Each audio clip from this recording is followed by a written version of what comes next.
Hello बच्चों, let's read the question. So the question here is, in the circuit shown in the figure, the ratio of charges on 5 nu F and 4 nu F capacitor. तो हमारे पास एक circuit दिया गया है. अब हमें charges बताना है 5 nu F और 4 nu F कैपेसिटर में, उसका रेशियो बताना है. So the key concept of question here is charges in series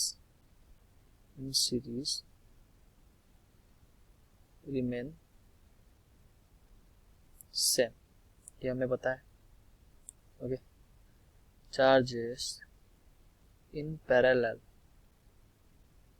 क्या हो जाता है? डिवाइड. लाइकवाइज वोल्टेज के लिए देखें, इन सीरीज ये क्या होता है? डिवाइड. वोल्टेज इन पैरेलल ये क्या हो जाता है? Remain same. ओके.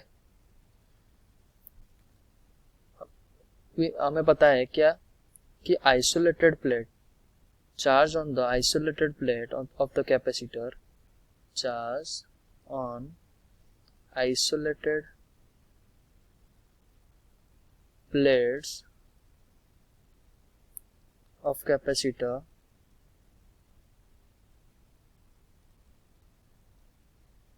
क्या होता है? remain same. because क्यों ऐसा होता है? Because according to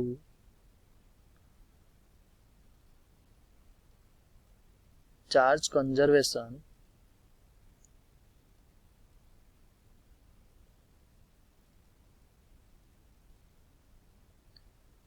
charge can neither be created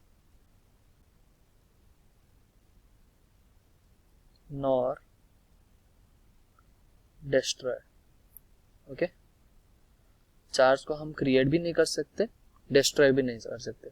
so question में अगर है, हम क्वेश्चन देखें, यहाँ एक हमारे पास कैपेसिटर है और एक कैपेसिटर इधर है और उसके साथ एक पैरेलल कैपेसिटर जुड़ा गया है और इन दोनों को, पूरा तीनों को, और एक पैरेलल कैपेसिटर है और यहाँ हमारा 6 वोल्ट का बैटरी है. ओके. ये दिया गया है. तो ये कितना, ये हमारा नेगेटिव प्लेट है, ये हमारा पॉजिटिव प्लेट है. ओके. तो ये कितना? 6 वोल्ट. ये है हमारा 4 nu F कैपेसिटर, ये हमारा 5 nu F कैपेसिटर, ये हमारा 2 nu F कैपेसिटर और ये 3 nu F कैपेसिटर. क्वेश्चन में दिया गया है. ओके. अगर हम देखें तो ये हमारा क्या हुआ? नेगेटिव एंड प्लेट और ये पॉजिटिव प्लेट. नेगेटिव प्लेट के मामले में पोटेंशियल उसको 0 ले रहा हूँ और पॉजिटिव का 6 वोल्ट हो जाएगा.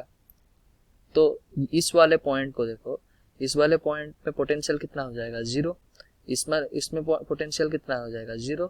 इसमें पोटेंशियल कितना हो जाएगा? 0. इसमें कितना होगा? 6, क्योंकि ये पॉजिटिव प्लेट में 6 है. तो इसमें कितना है? 6. इसमें कितना है? 6. इस वाले पॉइंट में 6. क्यों ऐसा क्यों हो रहा है? क्योंकि कोई भी कैपेसिटर नहीं है जिसको पोटेंशियल ड्रॉप करे. तो अगर ये वाला पॉइंट का पोटेंशियल मान लो मैं V ले लेता हूँ. ओके. तो मैं क्या बोला कि isolated charge on the isolated capacitor remain same. Isolated capacitor मतलब हम ये कैसे कर सकते हैं? ये हमारा ये जो प्लेट है, ये जो तीनों प्लेट हो गया, ये आइसोलेटेड प्लेट्स है. ओके. सो अगर इसको हम Q1 मान ले, इसको Q2 मान ले, इसको Q3 मान ले, तो हम क्या लिख सकते हैं?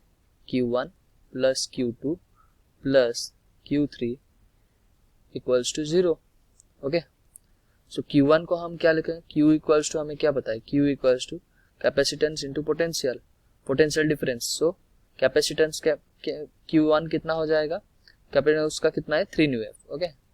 3 new F into potential difference कितना है V minus 6, okay, plus Q2 का कितना हो गया 2 mu F whole into V minus 0, plus Q3 का कितना हो गया 5 mu F whole into V minus 0। Total का सम कितना हो जाएगा 0, क्योंकि Q1 plus Q2 plus Q3 equals to 0 हो रहा है। तो अगर इसको सॉल्व करें कितना आएगा 10 volt equals to 18, okay, 10 volt equals to 18, so V equals to 18 upon 10। इतना हमारा आ गया पोटेंशियल। इसको अगर सॉल्व कर देंगे तो ये आ जाएगा 9 अपॉन 5। तो इतना हमारा पोटेंशियल आ गया, ये वाला पॉइंट का पोटेंशियल आ गया। तो अगर 5 न्यू एफ में चार्ज कितना बताएंगे तो हम क्या करेंगे 5 इंटू पोटेंशियल डिफरेंस, तो 5 सी Q ऑन 5 न्यू एफ, ये कितना हो जाएगा 5 into 5 mu F into 9 upon 5, ये कितना हो गया 9 न्यू सी, ओके। और ये वाला में पोटेंशियल कितना डिफरेंस है, ये यहाँ 6 है, इस वाले पॉइंट के लिए 6 है, और यहाँ पोटेंशियल कितना है 0 है। तो 4 न्यू एफ में चार्ज कितना हो जाएगा Q, इसको चार्ज लिख, charge on 4 mu F equals to क्या लिखेंगे 4 न्यू एफ इंटू 6, ये कितना हो गया 24 न्यू सी। सो हमारा क्वेश्चन क्या पूछा गया है, हमें बताना है charge on 5 mu F divided by charge on 4 mu F. तो ये हमारा कितना आ गया 9 अपॉन 24। इसको अगर सॉल्व करें 3 अपॉन 8। सो हमारा आंसर क्या हो गया, option C is our answer. Hope you understood well, best of luck, thank you.